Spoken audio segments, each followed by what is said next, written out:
朋友在他们爱情道路上遭遇了一些什么？我们以前一直是异地恋，那个时候他对我很体贴，也很细心。但是现在我们终于在一起了，我却感觉他像是变了一个人一样，没有那么在乎我了。而且我还发现他一直有一个关系很好的朋友，他称呼人家为女神，他处处照顾着女神，却一点都不顾我的感受。我现在真的不知道还要不要继续坚持下去了。一对研究生，女生说：“为什么你的心里只有女神？她的男朋友跟那个女神究竟有怎样的关联呢？”掌声有请。男嘉宾小涛23岁，来自山西，研究生在读；女嘉宾小坤23岁，来自山东，研究生在读。来，有请两位，有请。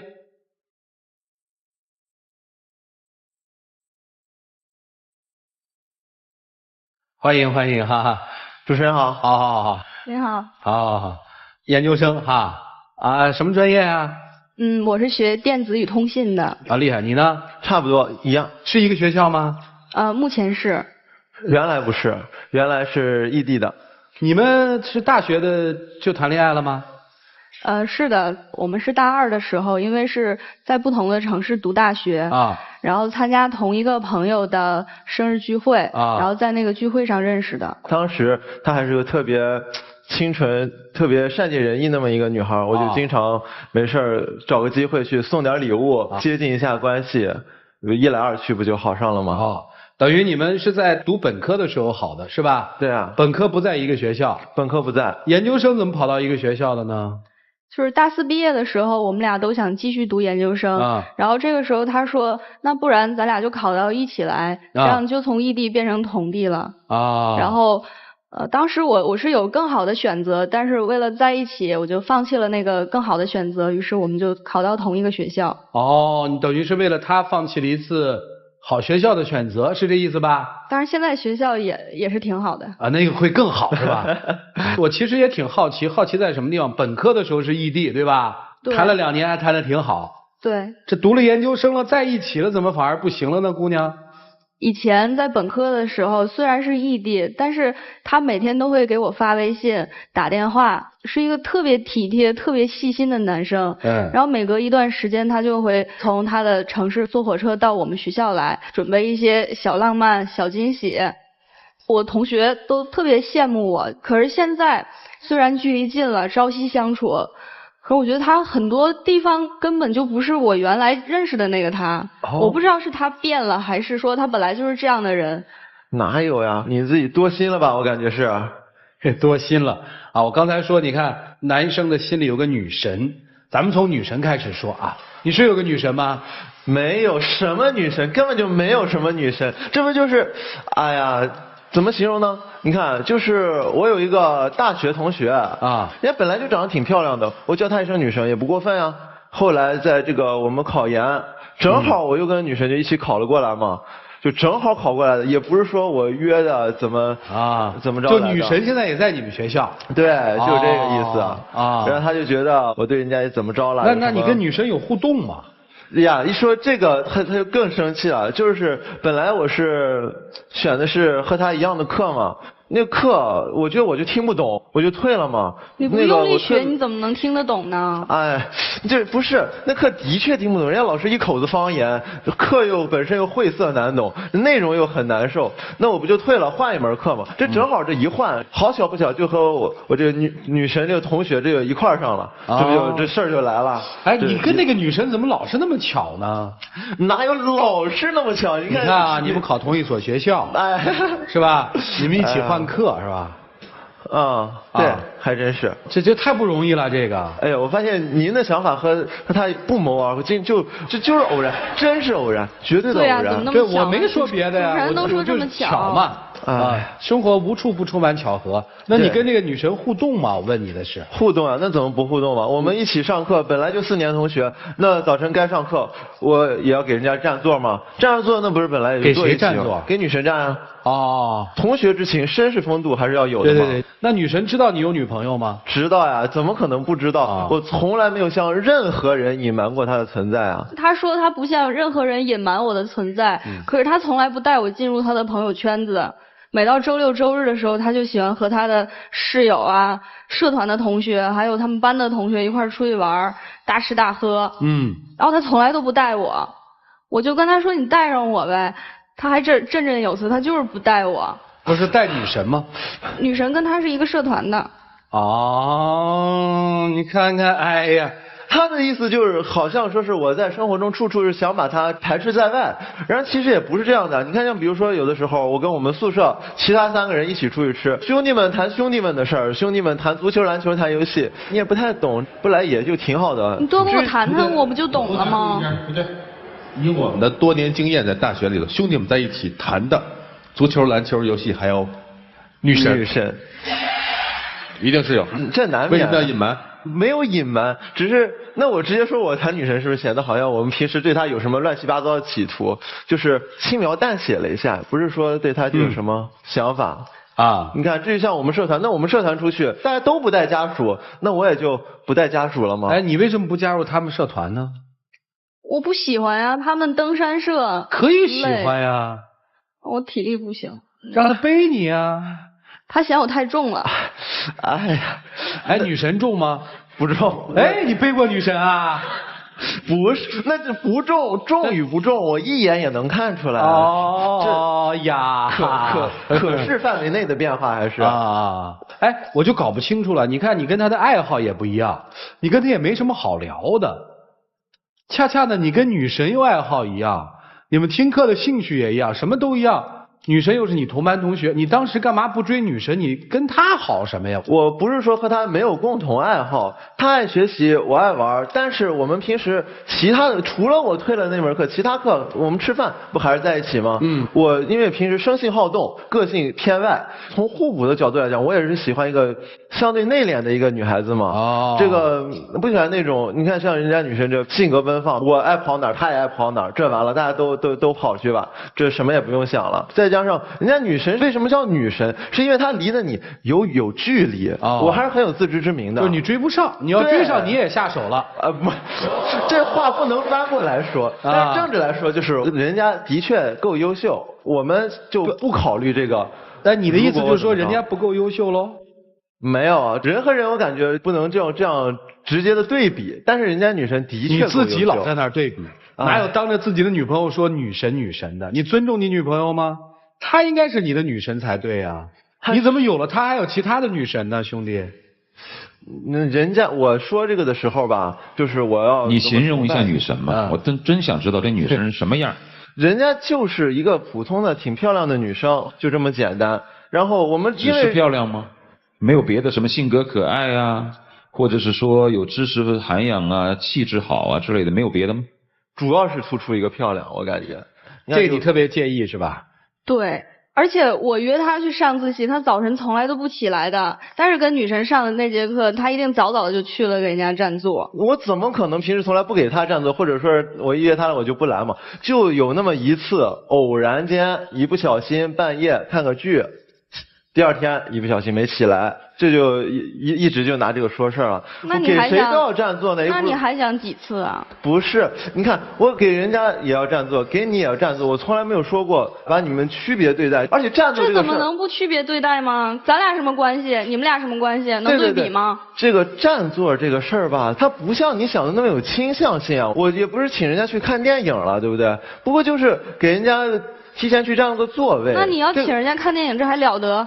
不光是跟他，其他我认识的同学，只要相熟的要去，我肯定也愿意给他们占座啊。我觉得这根本就不是什么事儿。你看，像比如说你平时吃饭什么那么讲究，我平时上课，今天下了课出来我吃个食堂，人家这个不行啊，这个经常喜欢弄点什么，调剂一下，我们是不是该下馆子啦？我们是不是又该去吃西餐啦？咱们这一群穷学生。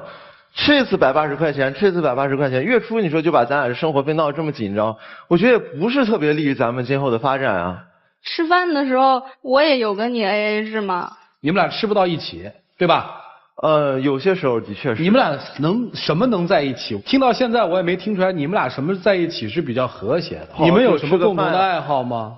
你们俩能聊在一起吗？共同爱好，你说这个就比较，就是说，因为我觉得是没有。的确，就是你一定要挑一个共同。我其实觉得，但是你跟女神有，你们爬山，你跟哥们儿有，你有篮球，有游戏，对吧？对。你跟他没有，你们俩在一起聊什么？我特好奇。一般就其实我们也有，比如说共同喜欢的动画片啊、电影啊。就是说，我们可以通过创造共同的时间，然后来。好像我听出来你们俩没有共同的时间吧？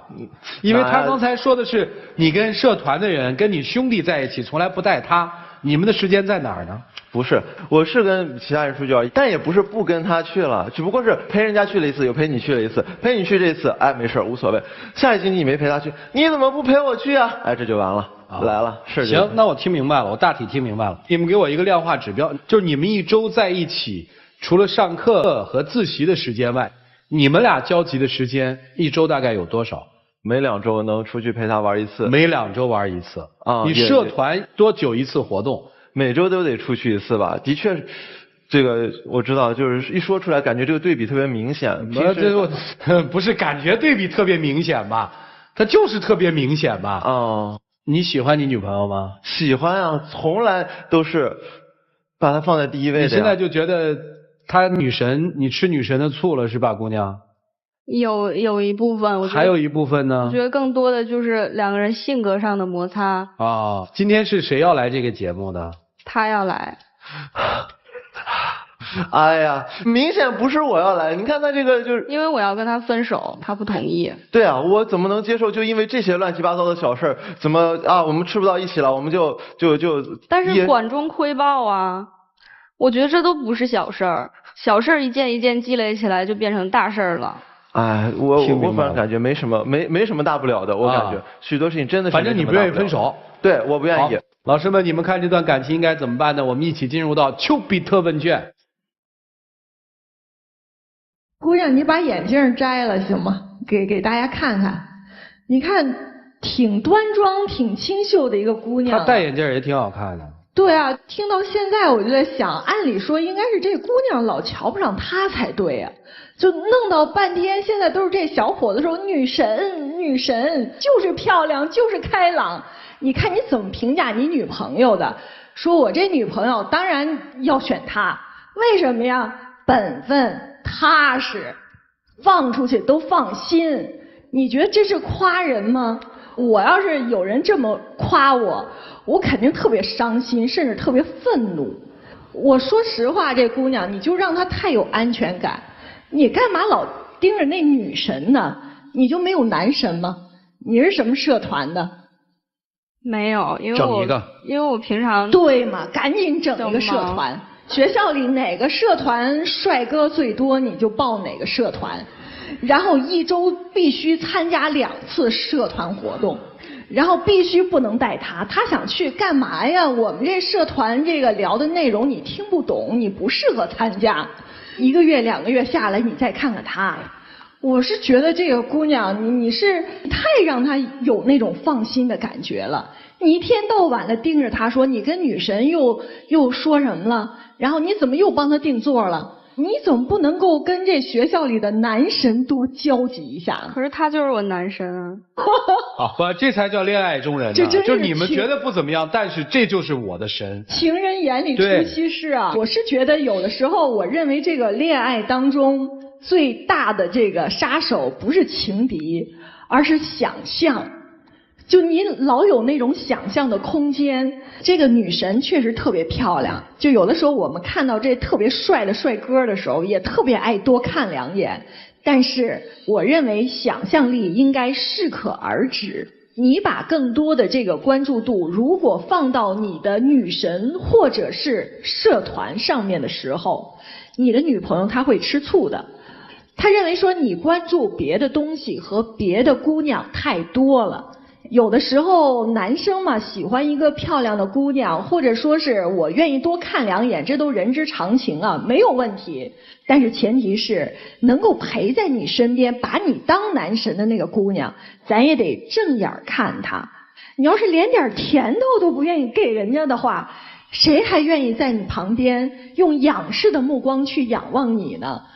能够在你身边天天的把你当成神一样去看待的那个姑娘，我认为才是最靠谱的。当你们两个人在想为什么会分开的时候，我却在想你们为什么要在一起。因为你们两个人其实都是在跟自己的各自的女神男神在恋爱。你们之前是异地恋，你不了解他，其实就是通过他对你所谓的殷勤啊、照顾啊、体贴啊，然后你把他想象成你的男神。然后现在在一起了，发现哎，男神变了，怎么是这么样一个人？所以你其实一直在试图跟自己的男神在恋爱，但他不是。而你呢，也是在跟自己的女神在谈恋爱。没有任何一个人，如果对一个女孩没有非分之想的话，他不可能给她去占座，不可能跟她换到一个社团，最不可能的是当着自己的女朋友的面去夸奖这个女人。你丝毫不考虑她的感受，你的心里一直装着那个女神，追不到女神，甚至于不敢去追，然后用她来弥补你的空虚。而女孩，你完全有资格做别人的女神的，他一定不是你的男神。异地恋你根本就不了解他，现在在一起之后，你觉得他根本就不是那样的人，只不过你无法面对自己付出了一段时间的所谓的恋爱，所以啊，把眼光从这个所谓的男神身上收回来，他就是一普普通通的一个男孩。然后呢，把眼光呢往周围多看一看，擦亮眼镜和眼睛，然后呢，寻找自己的幸福吧。啊，就这样。好，谢谢曲总。从很小的时候开始，几乎人人都有偶像，谁心里都有女神或者是男神。但是随着人逐渐的慢慢的成熟，对于人的了解不再那么肤浅，有表及里，所以这种偶像的光辉就慢慢的暗淡了下来。其实你接触久了，你会发现你所指的那些女神或者是女歌星，除了我们看上去的光环和美丽之外，你一旦要是走进她的生活，或者是跟她长期相处，你会发现她跟普通的女人别无二致。比如说你看她漂亮对吧，她不化妆的时候也就那样，她跟凡夫俗子是一模一样的，只是你没有去接近她。如果你要是跟她长期相处，你会发现她所有的行为举止跟我们所有的普通人的一言一举一行是一模一样的，甚至有些人可能会比我们普通人还有一些习惯你是接受不了的。我所指的就是任何事物不看表面的美丽和华丽。当一个人慢慢成熟之后，你才会发现人真正可爱的不是他表面的漂亮，而是在于生活当中你的爱人对于你很普通很真诚的付出，这是最可爱的。但是每个人成熟的时间快慢长短会不同，而你相当于是同年龄人当中成熟的比较晚的那一类型，你才会觉得女神依然是女神一样的存在。我也相信你对女神没有太多的非分之想，因为你觉得高不可攀。其实你们之间，我认为只是这个男生不成熟而已。其实从某个角度上来说，你也不成熟。你真正的了解他吗？你也不了解他。你之所以觉得他是你的男神，那是因为你对他的认识也有限，你们还需要生活的磨合，真的经历过一些事情之后，才会觉得啊，原来对方对我真真实实的付出才是最可爱的地方。所谓的男神和女神都是乌云一样的存在，那都不是现实的。就这样。如果你要真喜欢的话，请你尊重。我不觉得你跟那个女神会有什么，只是说你在这场恋爱里面谈的没有那么认真，没有那么扎实，仅此而已。这个评价你认可吗？认可。好了，接下来时间留给你们自己吧，一起进入柔顺拉芳黄金60秒。涛涛，我不知道距离对于我们到底是好还是坏。远距离让我喜欢上你，可是近的距离却让我发现了很多我不知道的，可能是真实的你。也许你说的对，我们应该保持一些距离。我更羡慕你的朋友们还有哥们们，他们可以更多的拥有你，我觉得一切都还来得及，就是只要我们还在这里，我们还有研究生要上，我们既然都费尽了千辛万苦考到了一起，我不能接受因为这么一些小的事情就将我们分开。我之前所做的很多事没有当回事儿，都还来得及，都还来得及补救。从今天起开始重视，从今天起开始专注，从现在开始尊重。哦，请亮灯吧。哎，人真是有意思啊！你在手里的时候，你从来没觉得它好过，一旦觉得它要滑落，就想去抓。谢谢两位，请回，请回，请回啊！今天听了一场这个校园爱情啊。来，请关门。其实，在听这段爱情的时候，我们也在学习。你能感受到这种爱情里面的那个挺美好的那一小部分。男生是没得跑，一定欢天喜地的跳出来；女生是如自己所说的那样，默默的就走开了呢？还是说，哎呀，我们俩也挺不容易的，要不然我再给他一个机会呢？看看他们自己的选择结果吧。请开门。